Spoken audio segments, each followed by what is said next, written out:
I'm John Pickle, and I would like to explore some ideas about using digital cameras to study science.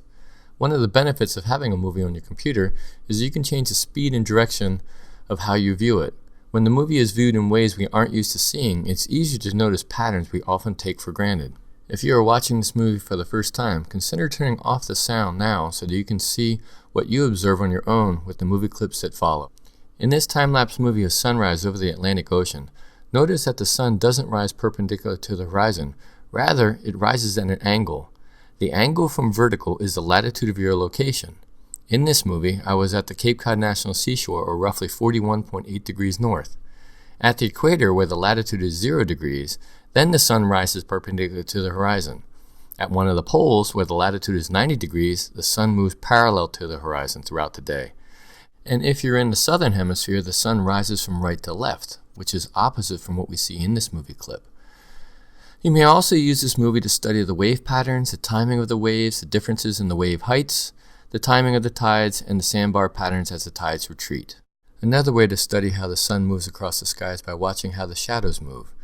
In this movie, near local noon, the shadows move about 12.5 degrees per hour, and yet towards sunset they move about 7.5 degrees per hour. So consider, if you were at the equator during the equinox, the shadows would not change angle after local noon. They would only get longer. Do all the clouds in the sky move in the same direction? In this time-lapse movie, the camera is pointed northeastward and tilted 45 degrees upward, so the bottom of the camera points toward the northeast and the top of the camera to the southwest. The upper-level clouds, the cirrus, the cirrocumulus, and the cirrostratus, are moving to the west-northwest, so the winds at that level are blowing from the east-southeast. The lower-level cumulus clouds are moving to the south-southeast, so the lower-level winds are blowing from the north-northeast.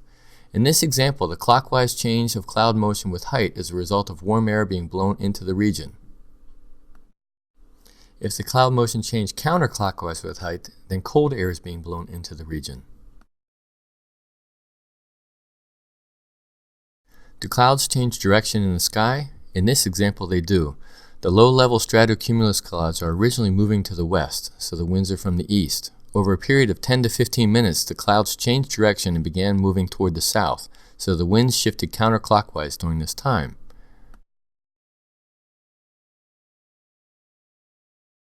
Take a closer look at this movie. Notice that the holes in the clouds are rotating clockwise. This indicates that there's a circular column of sinking air that is rotating. This is a very unusual cloud feature and one that needs to be examined in more detail. Do we see different patterns when the time between frames of a time-lapse movie is shorter or longer? In these 4 examples, as the time length gets shorter between frames, you can see the rolling convection cells in the severe weather as it approached Concord Academy several summers ago. At the end of the clip, the shelf cloud appears just above tree line, and this is when I took the camera down. It began hailing 5 minutes later. In all 4 movies, you can see the direction of motion of the clouds, but you don't see the strong convection pattern in the cloud motion with the longer time intervals. You really need the shorter time scales to see this. Because the digital camera measures red, green, and blue intensity simultaneously, we can analyze if all the colors are equally polarized. In this example of the light reflecting off the leaves of a plant, the blue light appears to change intensity more than the other colors as the polarizing filter is rotated. Consider that butterflies detect polarized blue light to identify what leaves they eat. Digital movies are great tools for analyzing the motion of objects. Study the effects of gravity, air resistance, friction, and collisions in 1 and 2 dimensions. Objects moving in circles may also be studied. Study the motion frame by frame to measure the position, velocity, and acceleration of the moving object. Set up crystal growth experiments and study how quickly the crystals grow. Is it constant or are there periods of rapid growth? By changing the conditions, you may measure the growth rates and size of the crystals. These experiments are useful for both chemistry but also in geology, where the growth of crystals is essential in understanding how molten rocks solidify and how evaporites form in shallow salty seas. You can also study how plants grow, and in some cases, how plants die. Measure the rates of growth of the stem's height and thickness, the height and area of the leaves, when flowers and seeds appear, and how the plant moves over time. Notice that the established leaves don't change height with time. This is similar to limbs of a tree. If you hit your head on a tree in the neighborhood, remember it will be at that same height the next time you walk by.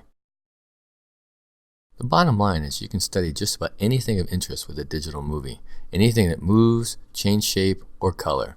So consider, measure your golf swing, your dance steps, your soccer kick, how you ride a bike, how far you can jump on your bike. Whatever you want, consider filming it and then studying it.